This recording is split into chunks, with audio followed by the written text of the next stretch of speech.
Good afternoon. This hearing of the Subcommittee on Readiness and Management Support will come to order. I want to thank Ranking Member Senator Kane for his continued leadership on the defense issues and eagerness to work together in a bipartisan manner on behalf of our men and women in uniform, and I'm very pleased to have our witnesses here today. We are joined this afternoon by Vice Admiral William Hilardes, Commander of the United States Naval Sea Systems Command, and Vice Admiral Dixon Smith, Commander of United States Navy Installations Command. I want to thank both of you for being here and for your leadership and service to the country. As we prepare for the committee markup of the National Defense Authorization Act, the focus of today's hearing is on our nation's 4 public shipyards: Norfolk, Pearl Harbor, Puget Sound, and the Portsmouth Naval Shipyard. These 4 public shipyards and the skilled Department of Defense civilians who work at these shipyards are major national security assets for our Navy and our nation, performing mission-critical depot and intermediate-level maintenance, modernization, and repair on our nation's naval fleet. In order to protect our economic and national security interests, our nation needs the world's most capable, well-maintained, and combat-ready fleet. To ensure we have such a fleet, our nation looks to the Navy, and the Navy looks to the thousands of Department of Defense skilled civilian artisans who work at our public shipyards. To fulfill this critical national security role, our public shipyards must have a fully trained and supported workforce that is appropriately sized, as well as modernized infrastructure, including dry docks, piers, production shops, and wharfs. That is what more than 33,000 skilled shipyard workers deserve and what our national security interests require. I've been fortunate to witness the excellence of our shipyards at the Portsmouth Naval Shipyard, where many of my constituents work. The week before last, I was privileged to attend and speak at the Portsmouth Naval Shipyard's Trade Apprentice Program and Workers' Skills Progression Program graduation.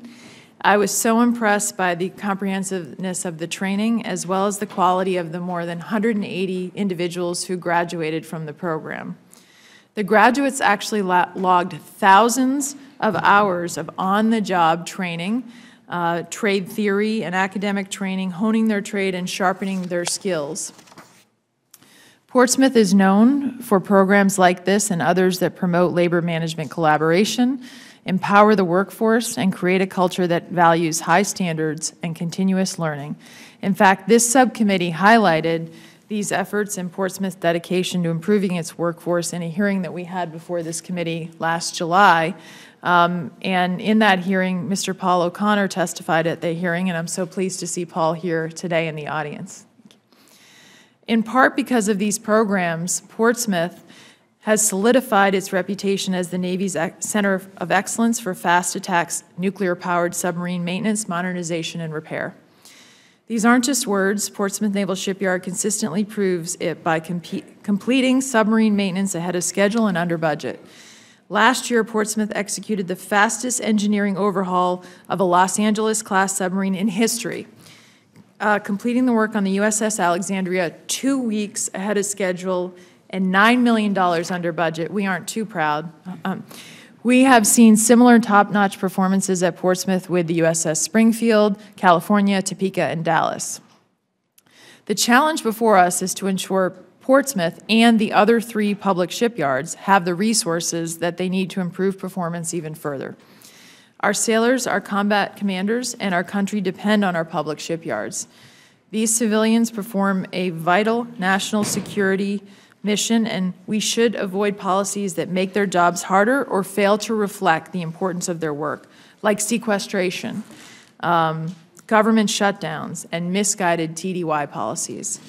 This subcommittee is also particularly eager to discuss at the hearing with both of you today the performance of the public shipyards, including areas of excellence and areas that we need to continue focusing on, current and projected workload, and the personnel and infrastructure capacity of the public shipyards necessary to execute that workload, the importance of investing in infrastructure, facilities, and equipment, and why the projects requested in the 2017 budget request are needed, plans for the dry dock modernization at all 4 shipyards, Apprenticeship and training programs, like the one that I referenced at the Portsmouth Naval Shipyard, and efforts to codify and share best practices among all of our shipyards.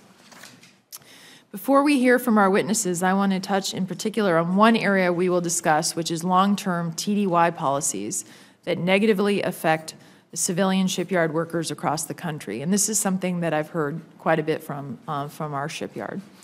As both of you point out in your joint prepared statement, on any given day, hundreds of naval shipyard workers are on travel to conduct critical maintenance of our Navy ships. That travel is central to maintaining our naval readiness and to sharing expertise and resources. As the Senate Armed Services Committee stated in its report on the National Defense Authorization last year, we must ensure the workers conducting long-term TDY for off-yard work are fully supported and encouraged. Admiral Hilardes, based on your January 19th letter, I look forward to hearing why you believe that the long-term temporary duty policy for shipyard civilians is having a, quote, negative impact on the naval shipyard's ability to effectively and efficiently conduct Navy ship maintenance, and actually, quote, has the potential to increase the end cost of projects. I look forward to the testimony of our witnesses and to continue our work together to ensure the skilled men and women at our public shipyards have what they need to continue their work, which is so vital to our naval readiness and our national security. I thank our witnesses again for coming here to testify this day and for your service to our country. I would now like to call on my ranking member, Senator Kaine, for his opening remarks. Senator Kaine. Great.